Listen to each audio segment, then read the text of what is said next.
திரு செம்மலை, இதில் வந்து இப்போ என்னென்னலாம் போராட்டங்கள் முன்னெடுக்கலன்னு திரு கனகராஜ் சில விமர்சனங்களை வச்சார்.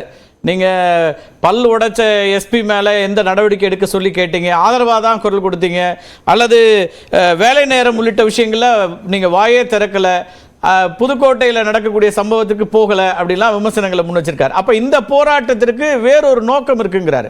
நீங்கள் பேசணும்னா 1 மணி நேரம் காத்திருந்தா பேசியிருக்க முடியும், ஆனால் இதுக்கு வேறு நோக்கம் இருக்கிறதுனால அரசியல் நோக்கம்ங்கிறாரு திரு கனகராஜ் சொல்றாரு, திரு குபேந்திரனும் சொல்றாரு.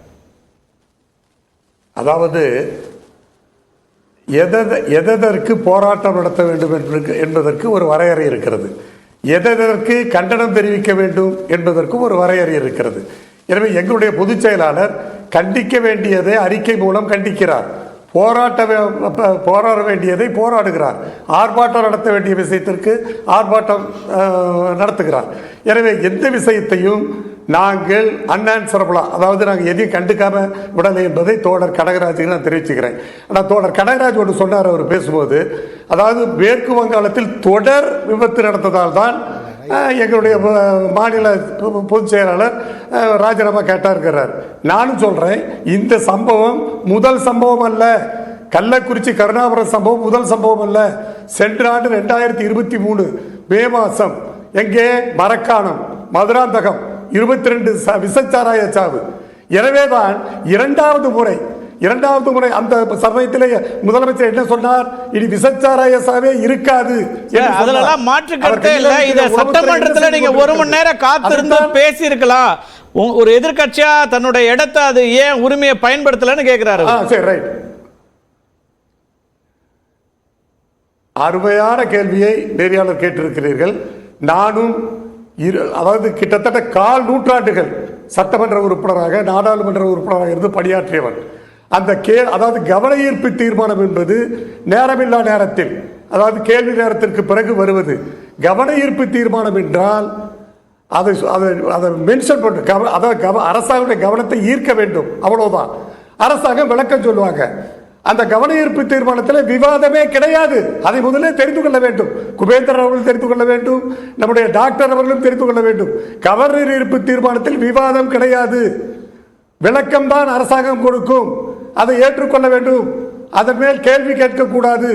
ஆனால் அலுவலை ஒத்திவைத்து விட்டு விவாதிக்க சொல்வதற்கு காரணம், அப்பொழுதுதான் அந்த விவாதம், நாங்கள் பேச, ஆளுங்கட்சி எதிர்ப்பு தெரிவிக்க, அதற்கு பதில் சொல்ல விவாதமாக இருக்கும். வெறும் விளக்கத்தை கேட்டு எந்த பிரயோஜனமும் இல்லை. அது மட்டுமல்ல, இன்னொன்றையும் சொல்லுகிறேன், அதாவது விவாதம் அதாவது ஒத்திவைத்த இதுவரை அரசாங்கத்திலிருந்து விளக்கம் பெறுவது என்பதை விட விவாதம் செய்யணும் அப்படிங்கிறதா உங்களுடைய விருப்பமாக இருந்ததா? விளக்கம் என்பதை கடந்து அதை விவாதிக்கணும் அப்படிங்கிறது விருப்பமா இருக்கு சார். விவாதம் செஞ்சாதான் சார் உண்மை வெளிவரும். இல்ல இன்னொரு, ஆமா, விவாதம் அவசியம், சட்டமன்றமே அதற்கு தான் இருக்கிறது. இன்னொன்று, இது மாதிரி ஒத்திவைக்கப்பட்டதா என்று கேட்கிறீர்கள். ஒரே ஒரு உதாரணத்தை சொல்லுகிறேன். இல்ல, பேரவைத் தலைவர் அவர்கள் அதாவது சட்டத்திலே இடமில்லை, விதியிலே இடமில்லை என்கிறார். ஒரே ஒரு உதாரணம் சொல்லுகிறேன். அதாவது காலையில கூட நம்முடைய வணக்கம் தமிழ் நிகழ்ச்சியில் பேசினீங்க. அதாவது காவல்துறையிலும் உள்ளாட்சி துறையிலும், இதை சொல்லிடுறேன், காவல்துறையிலும் உள்ளாட்சி துறையிலும் அதிக உறுப்பினர்கள் பேசுவார்கள் என்ற காரணத்தினாலே அன்றைக்கு கேள்வி நேரம் ஒத்திவைக்கப்படுகிறது. அந்த கேள்வி நேரம் எப்படி ஒத்திவைக்கப்படும் என்று சொன்னால், அரசாங்கத்தின் சார்பில், ஆளுங்கட்சியின் சார்பில் ஒரு தீர்மானம் கொண்டு வர வேண்டும். அதாவது நாளைக்கு கேள்வி நேரம் ஒத்திவைக்கப்பட்டு மானிய கோரிக்கை நேரடியாக எடுத்துக்கொள்ளப்படும் என்று ஒரு தீர்மானத்தை பாஸ் செய்துவிட்டு விவாதத்திற்கு எடுத்துக்கொள்ளலாம்.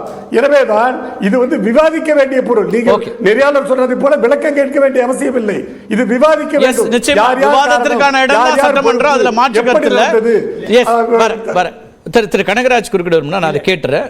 S, okay. அப்புறம் இன்னொரு, இல்ல, ஒரே ஒரு முதல் நாள் சார் நெறியாளர் சார் ஒரே ஒரு இதோட முடிச்சுக்கிறேன். கேட்டு வந்தா திரு செம்மலை சொல்லுங்க. எஸ், நீங்க சொல்லுங்க. ஒன்னே ஒன்று, அதாவது குபேந்திரன் சார் சொன்னார். குபேந்திரன் மீது எனக்கு ரொம்ப மரியாதை உண்டு. நல்லா அதாவது தமிழ்மணி சாரும் குபேந்திரன் சாரும் நல்லா அனலைஸ் பண்றீங்க. அதாவது நாங்கள் எங்களுடைய பொதுச் செயலாளர் அதாவது 40க்கு 40 என்று அவர்கள் வீராப்பு பேசுகிறார்கள். அதற்கு இவர்களே பதில் சொல்ல முடியாது. எத்தனை இடத்திலே டெபாசிட் போனது என்று சொல்லுகிறார்கள். அதற்கு எங்கிட்ட பதில் இருக்கிறது. 1991 திமுக நிலைமை என்ன? 40க்கு 0. அதே மாதிரி 2016 திமுக நிலைமை என்ன? 2040க்கு 0. அதுல அந்த நேரத்தில் 3 இடங்கள் டெபாசிட் போனது. புதுச்சேரி டெபாசிட் போனது, கன்னியாகுமரி டெபாசிட் போனது, மாற்று கருத்தே இல்ல சார். டெபாசிட் போனது. வரலாறு தான், அதை யாரும் மாற்ற முடியாது. ஆனா குபேந்திரன் என்ன சொல்றாருன்னா 3 ஆண்டுகளாக இந்த ஆட்சிக்கு எதிரான மனநிலைன்னு அதிமுக முன் வச்ச எல்லாவற்றையும் தேர்தல் முடிவுகள் மூலமா திமுக மாற்றி இருக்குது.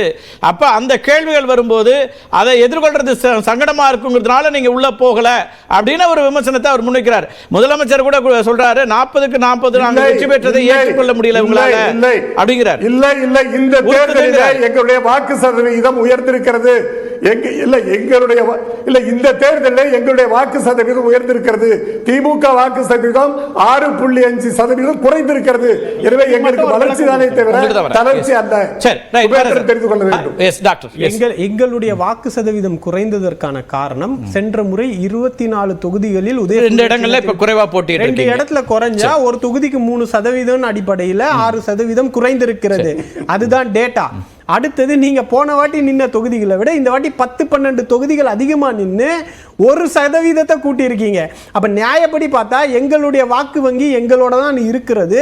உங்களுடைய வாக்கு வங்கி 10 தொகுதிகள் அதிகமா நின்று கூட 1% தான் உயர்ந்து இருக்குது. அப்படின்னா உங்களுடைய வாக்கு வங்கி சரிந்திருக்கிறது.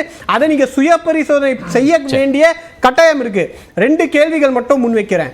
ஒத்திவைப்பு தீர்மானத்தை முதல் நாள் அன்னைக்கு சபாநாயகர்கிட்ட கொடுத்தீங்களா? கொடுக்காம வெறும் கோஷத்தை போட்டுட்டு ஒத்திவை அப்படின்னா அதுதான் நடைமுறையா அவையில் அப்படின்றதையும் விளக்கணும். அடுத்தது, அப்படி இது ஒரு முக்கியமான விஷயம், உங்களுடைய ஆட்சியில் இதை போல பல முக்கியமான விஷயங்களுக்கு நாங்கள் கவன ஈர்ப்பு தீர்மானம் கொண்டு வரும்போது விவாதம் நடத்த வேண்டும் என்று கேட்டபோது எத்தனை முறை அதிமுக ஆட்சியில் எதிர்க்கட்சிகளுடைய குரலை கேட்டு கேள்வி நேரத்தை நீங்கள் ஒதுக்கி வைத்து எங்களுக்கு ஒரு உதாரணத்தை கொடுத்திருக்கீங்கன்றதையும் மக்கள் கிட்ட விளக்குங்க.